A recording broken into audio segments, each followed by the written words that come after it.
When it comes to plugs, all laptops these days have less and less of them, primarily because of the idea of going sleeker and smaller.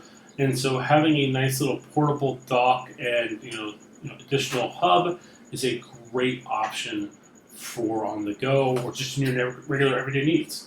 This right here is VisionTek's VT400. It is a USB-C portable dock station. So let's open it up. Let's see what you actually can get inside with it. So there's got a little bit of tape there. So let's cut through that. Let's cut away, not towards.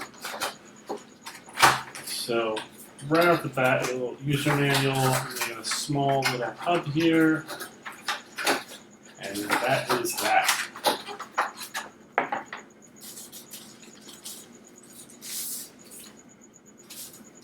You might be wondering, well, how do I plug it in if it doesn't come in the cords? How that they got you there? Ha ha! They got a little place to hide in here, hide your cord. That's cool. Very good for when you're going in a backpack. This is the USB-C to the computer, plug to plug, and then in here you have your Ethernet. You've got an HDMI display port, USB-A. So there's two of them.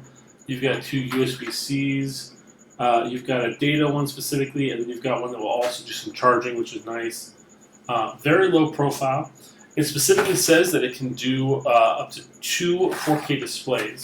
So as long as your graphics card can process it, you can do HDMI out one and DisplayPort out the other. So that is definitely really a nice addition to any kind of travel dock. And like I said, it's very small, sleek, and I love that little cord hider there. It's really nice. Just pop it out when you need it. And it's pretty snug in there.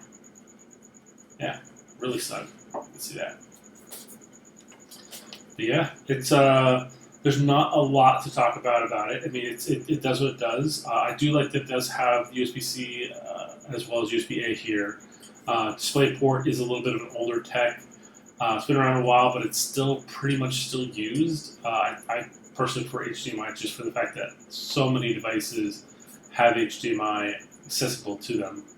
But yeah, that's about it. Thank you so much for watching. We'll see you guys next time.